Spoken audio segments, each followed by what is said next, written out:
We know that we're in a new world, and this is what your conference has been about, that you judge a company now, not by its physical capital, but by its intellectual capital. That you judge a country not by its reservoirs of mineral resources, but its reservoirs of human talent. We know also that the wealth of nations no longer depends, as Adam Smith used to say, on trade, but it depends on the quality and the intellectual capability and the knowledge and skill and the training and the education of millions of people in that country.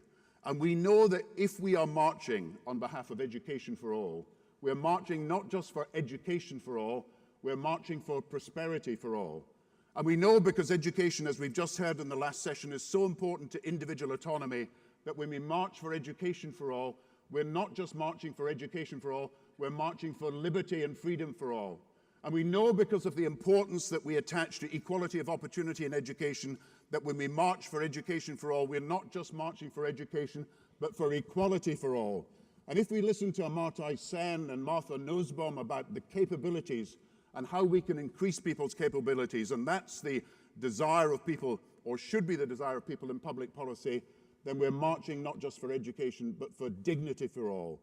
And we know, as people concerned with education, that education unlocks opportunities not just in education, but in every other area. And we know that, for example, a girl who is at school is far less likely to marry young, far less likely to have a child that dies in childbirth, far less likely to contract HIV/AIDS, far more likely to be able to work, far more likely to be able to escape poverty as a result of that.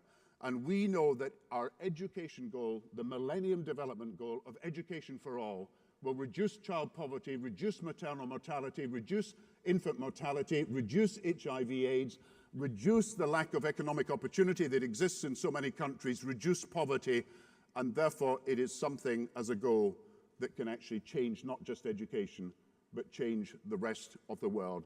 A goal that unlocks opportunity in every area.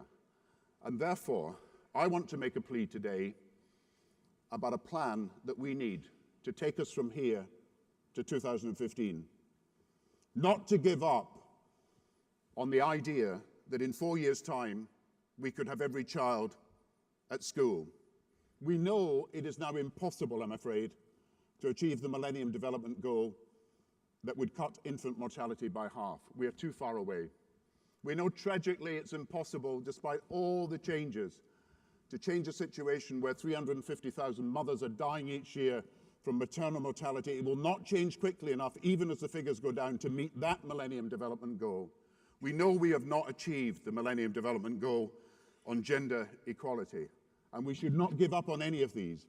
But there is one goal that we can achieve if we work hard and change policy and make sure that everybody is mobilized to that effort. We can achieve the Millennium Development Goal on education by 2015. And we can reinforce in people's minds that when the world makes a promise, it is not a promise that is casually set aside and betrayed for millions of children of future generations, but a promise that we do everything in our power to keep. We must hold national governments to their promises to provide the funding, both in development aid and, of course, the funding that individual developing countries' governments have promised for education in their own areas. And where countries fall behind, we should be telling them that this is not acceptable, because it is not simply about them and their generation, it is about future generations. But we should do more. In my view, we should now create a global fund for education. In the same way that we have a global fund for health that has made enormous advances in tuberculosis and HIV/AIDS and vaccination, and of course in polio and malaria, we should have what we don't have at the moment, a global fund for education.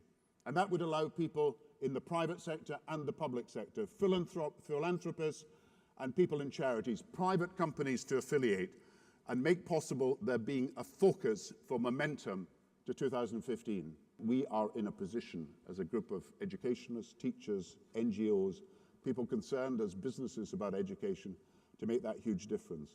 We need now a plan for 2015, a plan that is about teachers, about infrastructure, about technology, a plan that identifies the great gaps that have got to be bridged and how we deal with the problems of child labor, child brides, and we deal with the problem of children who are disabled and what we do about them, and child soldiers. But we also need to bring the world together to create a momentum about education that is equivalent to the momentum we have on health and on other very, very important issues for our world. I know the plans that many of you have for innovation and for transformation. These plans are absolutely massive for the future, and education is at that turning point. Between now and 2015, we've got a momentous challenge.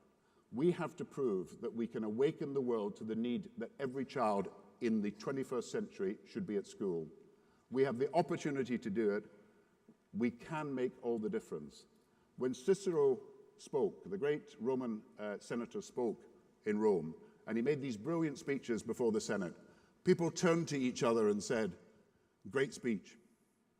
But when Demosthenes, who was a great Greek orator, spoke in ancient Greece, and after he finished, people turned to each other, they didn't say "great speech." They said, "Let's march." And we should be marching for education for all. It is the task of this generation. Think of it this way. For the whole of the history of the world until now, we have developed only some of the talents of some of the people. We have the chance, if we deliver education for all, to develop for the first time the talents, all the talents of all of the people. We can be the first generation in history to deliver for every child the right that they should have had long ago, that every child shall have the chance of education. Let's march to do it. Thank you very much. Thank you.